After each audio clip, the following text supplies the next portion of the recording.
అటువంటి పవిత్రమైనటువంటి వృత్తిని స్వీకరించినటువంటి వేదికను అలంకరించినటువంటి గురు గ్రహాలందరికీ స్వాగతం సుస్వాగతం. అదేవిధంగా మన ది యూనియన్కు సహకరించినటువంటి విద్యార్థులకు 2004-2005 బ్యాచ్ సంబంధించినటువంటి మా కూడా హృదయపూర్వక అభినందనలు.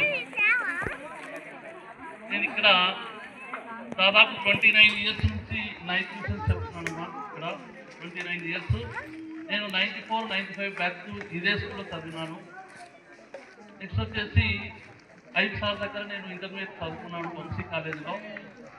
సార్ ఒకే ఒక మాట చెప్పేవాళ్ళు, యుద్ధానికి యుద్ధ రంగంలో పోయేటప్పుడు మన కత్తి ఎంత అవసరమో గణిత పరీక్ష రాసేటప్పుడు కూడా సూత్రాలు అంతే అవసరం అని చెప్పేవాడు.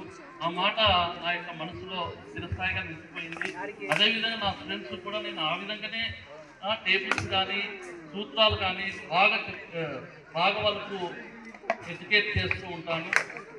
నెక్స్ట్ గౌసార్ యొక్క చూస్తుంది, నేను 5 సార్ యొక్క చూస్తుంది ఇంటర్మీడియట్లో. 8th 9th గౌసార్ యొక్క చూస్తుంది. మురళీమోహన్ సింగ్ సార్తో కలిసి మేము 9th 14 స్కూల్లో పనిచేస్తాము. అదేవిధంగా సుబ్బారెడ్డి సార్ కూడా మా ట్యూషన్ పిల్లలు చెప్తుంటారు, చాలా స్మార్ట్గా వర్క్ చేస్తారు సారు. నవీత్ కూడా బాగా చెప్తున్నాడు, మాకు బాగా ఆర్గనైజ్ చేస్తున్నాడు సారు. రోజు సమోసాలు పెట్టినాడు సార్, పిల్లలు ఎంతో హ్యాపీగా ఫీల్ అవుతున్నారు అనమాట. ఈవినింగ్ సమోసాలు పెట్టినాడు సార్, చాలా హ్యాపీగా ఫీల్ అవుతున్నారు. అదేవిధంగా కళ్యాణ్ నేను ఒక క్లాస్ నేర్చుకుంటాను, డిగ్రీ క్లాస్ నేర్చుకుంటాను. అదే ఇంటర్మీడియట్ కూడా క్లాస్ నేర్చుకుంటాను. ఓకే, ఇక్కడ నేను ఒక విషయం చెప్పాలనుకుంటున్నాను. ఇక్కడ ఇంతకుముందుకు ఎలా ఉంది అంటే విద్యా వ్యవస్థ, మనం ఏదన్నా ఒక దెబ్బ కొట్టినా ఏమనేవాళ్ళు కాదు. ఇప్పుడు చదువు చెప్పడం ఈజీగా ఉంది కానీ చదువు నేర్పించడం చాలా కష్టం ఉంది పిల్లలు. ఇంకొకటి, పిల్లలు అప్పటికి ఇప్పటికీ సెల్ ప్రభావం ఏమో కానీ అన్పార్లమెంటరీ ఓట్స్ వాడుతున్నారు. అది ఇద్దరి సహకారం, కుటుంబ వ్యవస్థ, కుటుంబంలో ఉన్నటువంటి పేరెంట్స్ కానీ ఇక్కడ ఉన్నటువంటి టీచర్స్ ఇద్దరి సహకారం కానీ దాన్ని మాకొద్దు, దానికి సంబంధించి పిల్లలను మోటివేట్ చేయాలి. ఆ సందర్భంగా మాకు ఇంటర్మీడియట్లో ఒక శ్లోకం చెప్పేవాళ్ళు సంస్కృతంలో.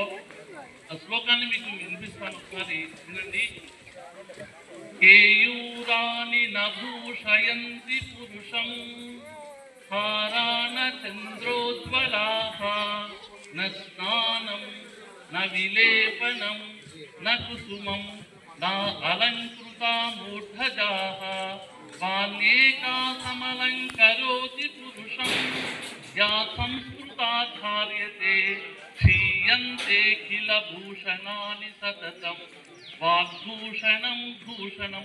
ఈ శ్లోకం యొక్క అర్థం ఏంటంటే, మనము మాట్లాడే ప్రతి మాట కూడా సంస్కారవంతమైనటువంటి మాట మాట్లాడాలి. మన ఇంట్లో కానీ ఎక్కడైనా సరే అదే మన పిల్లలు మనం చూసి నేర్చుకుంటారనమాట.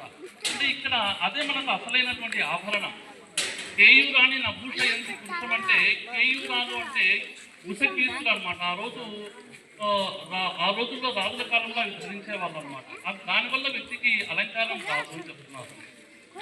హారాన చంద్రోజ్వలాహ అంటే హారాలు, చంద్రుడి మాకు కాంతివంతమైనటువంటి హారాలు మనం వేసుకోవడం వల్ల మనకు అలంకారం కాదు. నా స్నానం అంటే స్నానం చేయడం వల్ల అలంకారం కాదు. నా విలేపనం, చంద్రుడు అత్తలు చూసుకోవడం వల్ల అలంకారం కాదు. నా కుసుమం, పూలు పెట్టుకోవడం వల్ల వ్యక్తికి అలంకారం కాదు. అయితే అసలైనటువంటి అలంకారం ఏంటంటే, యా సంస్కృతా ధార్యతే క్షీయంతే కిల భూషణాన్ని సతతం వాగ్భూషణం భూషణం. అసలైన అలంకారం అంటే సంస్కారవంతమైనటువంటి మాట నేను మీకు ఈ సందర్భంగా తెలియజేసుకుంటున్నాను. కాబట్టి ఇంట్లో కానీ ఎక్కడైనా సరే మన పేరెంట్స్ సంస్కారవంతంగా మాట్లాడితే అదే పిల్లలు అలవర్చుతారు. ఎక్కడైనా తప్పుగా మాట్లాడినప్పుడు, బ్యాడ్ లాంగ్వేజ్ యూజ్ చేసినప్పుడు మనం చెప్పాలి, ఎక్కడెక్కడ ఖండించాలి. అప్పుడు సమాజం అనేది బాగా డెవలప్ అవుతుంది. ఇంకోటి, క్వశ్చనింగ్ అనేది కూడా నేర్పించాలి. ఎందుకు, ఏమిటి, ఎలా క్వశ్చనింగ్, వాళ్ళు అడిగేటటువంటి ప్రతి క్వశ్చన్కి మన ఆన్సర్ చెప్పేటటువంటి ఓపిక ఉండాలి మనకు. లేకపోతే పిల్లవాడు అది అక్కడే సంశయంగా వెళ్ళిపోతుంది. కాబట్టి ఖచ్చితంగా అది ఆన్సర్ చేయగలగాలి మనం.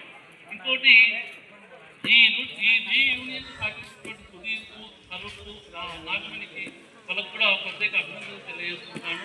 అది వినోద్, ప్రత్యూష, వీళ్ళు కూడా మా దగ్గర సుధీర్ కాదు, నాగమణి చాలా మంది 10-15 మంది చదివినారు మన దగ్గర. 10-15 మంది మంచి ఉన్నత స్థానాల్లో ఉన్నారు.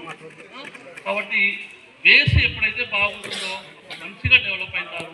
ఇక్కడికి వచ్చేసినట్టు మీ అందరికీ కూడా ఆయురాలకి ఐశ్వర్యాలను ప్రసాదించాలని చెప్పి ఆ భగవంతుని ప్రార్థిస్తున్నాను. ఇంతతో నా పుస్తకాన్ని